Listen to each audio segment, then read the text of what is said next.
तलाक वाला प्यार, दो दिलों की कहानी। निधि और नवीन को आज तलाक के कागज मिल गए थे। दोनों साथ ही कोर्ट से बाहर निकले। दोनों के परिजन साथ थे और उनके चेहरे पर विजय और सुकून के निशान साफ झलक रहे थे। 4 साल की लंबी लड़ाई के बाद आज फैसला हो गया था। 10 साल हो गए थे शादी को, मगर साथ में 6 साल ही रह पाए थे। 4 साल तो तलाक की कार्रवाई में लग गए। निधि के हाथ में दहेज की सामान की लिस्ट थी जो अभी नवीन के घर से लेना था, और नवीन के हाथ में गहनों की लिस्ट थी जो निधि से लेनी थी। साथ में कोर्ट का यह आदेश था कि नवीन 10 लाख रुपए की राशि एक मुश्त निधि को चुकाएगा। निधि और नवीन दोनों एक ही टेम्पो में बैठकर नवीन के घर पहुंचे। दहेज में दिए सामान की निशानदेही निधि को करनी थी, इसलिए 4 वर्ष बाद ससुराल जा रही थी। आखिरी बार, बस इसके बाद कभी नहीं जाना था। सभी परिजन अपने अपने घर जा चुके थे। बस 3 प्राणी बचे थे, नवीन, निधि और निधि की माताजी। नवीन घर में अकेला ही रहता था। माँ बाप और भाई आज भी गांव में ही रहते हैं। निधि और नवीन का इकलौता बेटा जो अभी 7 वर्ष का है, कोर्ट के फैसले के अनुसार बालिग होने तक वह निधि के पास ही रहेगा। नवीन महीने में एक बार उससे मिल सकता है। घर में प्रवेश करते ही पुरानी यादें ताज़ा हो गई। कितनी मेहनत से सजाया था इसको निधि ने। एक एक चीज़ में उसकी जान बसी थी। सब कुछ उसकी आंखों के सामने बना था। एक एक ईंट से धीरे धीरे बनते घरौंदे को पूरा होते देखा था उसने। सपनों का घर था उसका। कितनी शिद्दत से नवीन ने उसके सपने को पूरा किया था। नवीन थका हारा सा सोफे पर पसर गया और बोला, ले लो जो कुछ भी चाहिए, मैं तुम्हें नहीं रोकूंगा। निधि ने अब गौर से नवीन को देखा। 4 साल में कितना बदल गया है। बालों में सफ़ेदी झांकने लगी है। शरीर पहले से आधा रह गया है। 4 साल में चेहरे की रौनक गायब हो गई। वह स्टोर रूम की तरफ बढ़ी, जहां उसके दहेज का अधिकतर सामान पड़ा था। सामान ओल्ड फैशन का था, इसलिए कबाड़ की तरह स्टोर रूम में डाल दिया था। मिला भी कितना था उसको दहेज में। प्रेम विवाह था दोनों का। घर वाले तो मजबूरी में साथ हुए थे। प्रेम विवाह था तभी तो नज़र लग गई किसी की, क्योंकि प्रेमी जोड़ी को हर कोई टूटता हुआ देखना चाहता है। बस एक बार पीकर बहक गया था नवीन। हाथ उठा बैठा था उस पर। बस वो गुस्से में मायके चली गई। फिर चला था लगाने शिकाने का दौर। इधर नवीन के भाई भाभी और उधर नवीन निधि की माँ। नौबत कोर्ट तक जा पहुंची और तलाक हो गया। ना निधि लौटी और ना नवीन लाने गया। निधि की माँ बोली, कहाँ है तेरा सामान? इधर तो नहीं दिखता, बेच दिया होगा इस शराबी ने। चुप रहो माँ।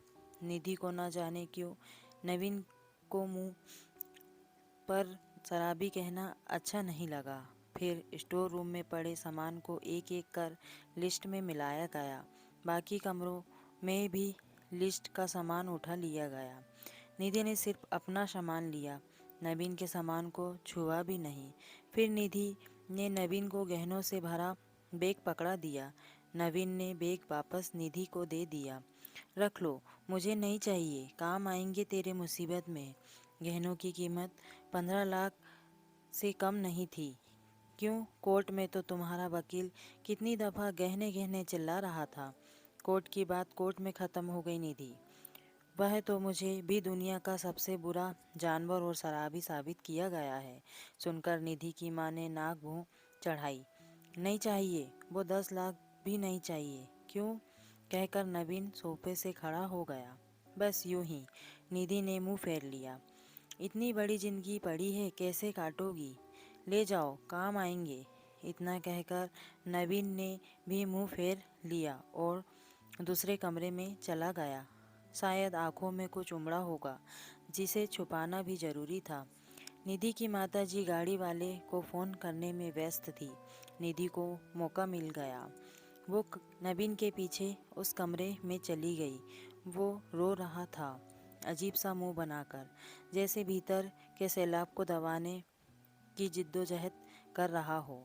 निधि ने उसे कभी रोते हुए नहीं देखा था, आज पहली बार देखा। न जाने क्यों दिल को कुछ सुकून सा मिला। मगर ज़्यादा भावुक नहीं हुई, सादे अंदाज में बोली, इतनी फिक्र थी तो क्यों दिया तलाक? मैंने नहीं, तलाक तुमने दिया। दस्तखत तो तुमने भी किए हैं। माफ़ी नहीं मांग सकते थे? मौका कब दिया तुम्हारे घर वालों ने? जब भी फ़ोन किया काट दिया। घर भी आ सकते थे, हिम्मत नहीं थी। निधि की माँ आ गई, वो उसका हाथ पकड़कर बाहर ले गई। अब क्यों मुंह लग रही हो इसके? अब तो रिश्ता भी खत्म हो गया है। माँ बेटी बाहर बरामदे में सोफे पर बैठकर गाड़ी का इंतजार करने लगी। निधि के भीतर भी कुछ टूट रहा था, दिल बैठा जा रहा था। वो शून्य सी पड़ती जा रही थी। जिस सोफे पर बैठी थी उसे गौर से देखने लगी। कैसे कैसे बचत करके उसने और नवीन ने वो सोफ़ा खरीदा था। पूरे शहर में घूमी तब यह पसंद आया था। फिर उसकी नज़र सामने तुलसी के सूखे पौधे पर गई। कितनी शिद्दत से देखभाल किया करती थी। उसके साथ तुलसी भी घर छोड़ गई। घबराहट और बढ़ी तो वह फिर से उठकर भीतर चली गई। माँ ने पीछे से पुकारा मगर उसने अनसुना कर दिया। नवीन बेड पर उल्टे मुंह पड़ा था। एक बार तो उसे दया आई उस पर, मगर वह जानती थी कि अब सब कुछ खत्म हो चुका है, इसलिए उसे भावुक नहीं होना है। उसने सरसरी नज़र से कमरे को देखा। अस्त व्यस्त हो गया था पूरा कमरा। कहीं कहीं तो मकड़ी के जाले झूल रहे हैं।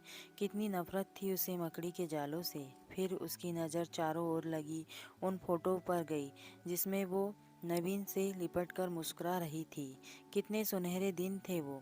कितने में माँ फिर आ गई, हाथ पकड़कर उसे बाहर ले आई। बाहर गाड़ी आ गई थी, सामान गाड़ी में डाला जा रहा था। निधि सुन सी बैठी थी। नवीन गाड़ी की आवाज़ सुनकर बाहर आ गया। अचानक नवीन कान पकड़कर घुटनों के बल बैठ गया और बोला, मत जाओ, माफ़ कर दो। शायद यही वो शब्द थे जिन्हें सुनने के लिए 4 साल से तड़प रही थी। सब्र के सारे बांध टूट गए। निधि ने कोर्ट के फैसले का कागज निकाला और फाड़ दिया। और माँ कुछ कहती इससे पहले ही लिपट गई नवीन से। साथ में दोनों बुरी तरह रोते जा रहे थे। दूर खड़ी निधि की माँ समझ गई कि कोर्ट का आदेश दिलों के सामने कागज से ज़्यादा कुछ नहीं। काश इनको पहले मिलने दिया होता। अगर माफ़ी मांगने से ही रिश्ते टूटने से बच जाए तो माफ़ी मांग लेनी चाहिए। तो दोस्तों, ये कहानी आपको कैसी लगी प्लीज़ लाइक एंड कमेंट्स करके जरूर